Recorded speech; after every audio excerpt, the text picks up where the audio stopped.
couldn't do the last day, unfortunately. I sustained injury on the first day to my right knee. Pistol squats was the workout. We had to do 150 of them. So yeah, it's probably not the best exercise for a healthy knee. And I knew I was taking a bit of a gamble 5 months post-op. And unfortunately, when you're in that environment, competing, trying to do things as quickly as you can, it can take its toll. I was out of position for a couple of those reps, a little fatigued, and yeah, my knee started to flare up again. Getting the range was really hard. Getting through that workout was even harder. I tried to compete on the Saturday, which involved more squatting, and got through it. But by Saturday evening, I had to think long term, and unfortunately pull the pin to try and save my knee from causing permanent damage.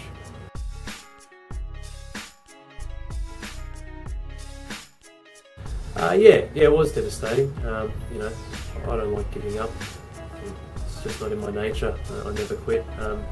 And having my hand forced like that, where it was taken out of my control, thinking long term, thinking about just trying to keep the knee normal and trying to avoid another operation was key, because it's a huge event. It's the biggest one of the year, but it's one of many that I hope to compete in, this year and in future competitions and years coming up. So I couldn't really afford to have another knee operation. That would have been number 5. So yeah, it was pretty devastating. The recovery time, hopefully only a month or so. I've been getting some intense physiotherapy and doing my rehabilitation on it, and yeah, looking to sort of get the knee going again, have a big off season, and work from there.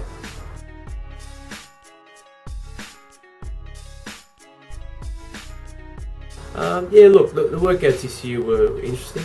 They were fun.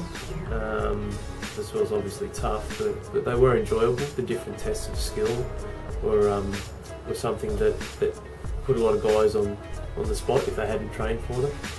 In saying that, what do I think of the workouts? I'm a big dude with plenty of conditioning and fitness under my belt from my footy days, so I enjoy workouts that are heavy and long. Unfortunately, that's only 1 or 2 areas of what's defined as fitness. So I love training gymnastics. I love the bodyweight moves. I love things that challenge me and that are my weaknesses. So I practice all of those movements, and I felt I did well at the workouts I did compete in. In saying that, being heavy, tall with long levers, none of them really suited me. So it's something that I really had to just hit with everything I've got. I love living by the philosophy of controlling the things I can control and leaving the rest to fate. So I controlled my training, my program, my nutrition, to give it everything I had for that weekend.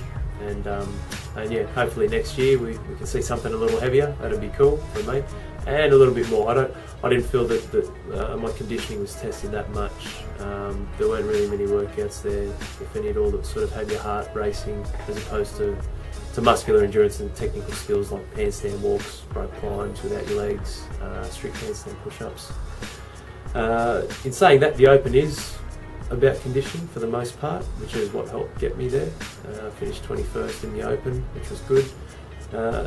Combining the two, yes, you've covered a fair few bases and elements of fitness, but I believe in endurance as well, and I would have liked to probably see some of the conditioning type workouts that were in the CrossFit Open this year, obviously in a different format, put into regionals to really sort of not break you, but test you to see how bad you want it, instead of going, how good am I at this movement, how bad do I really want it. That's what I'm all about. The heart workouts that really test your grit and see who you really are when you deep in that dark place trying to get through and finish. Things I've learned from this year.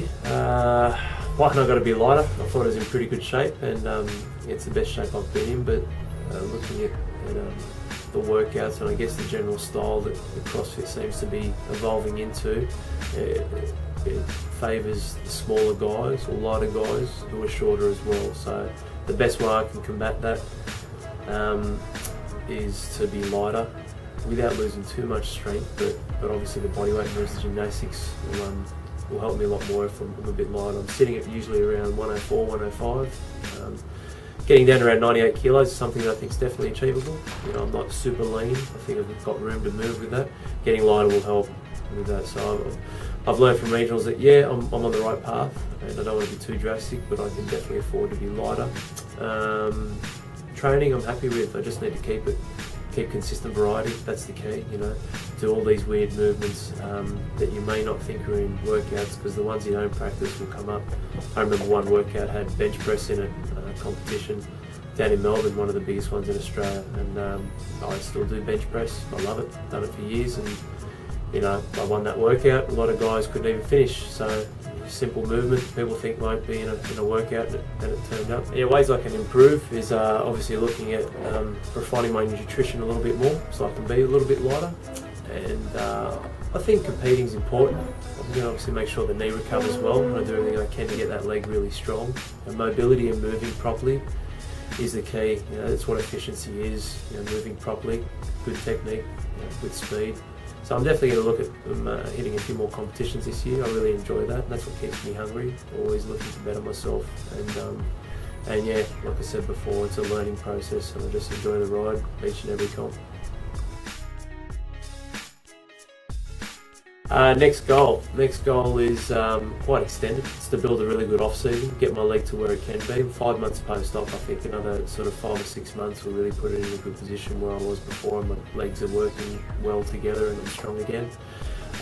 So obviously continue with that progress, as well as entering some high-end competitions. There's a couple of big ones coming up in a few months, around October, November. Where you get some of the big hitters in Australia, so I'd love to throw it out and see where I am at. There's a bit of a sort of progress to see how I'm travelling with all of my training, and yeah, come next year with the Open and the Regionals, I obviously finish it and keep my body in one piece. And yeah, I'd like to stamp a little bit more authority. It's hard. You can't just throw numbers around and say I want to be 3rd or 5th or 10th or 1st. Of course that desire is there, but that's each and every day. You can't just say those things. You know, you show through your actions and your training and your application day in, day out, with your eating, your nutrition, and your recovery. So for me to sit here and say I don't want to be number one, they're just words. But what I do want to do is improve on last year and really sort of stamp my authority and be one of the leading forces in the CrossFit world, especially in Australia, in my home place.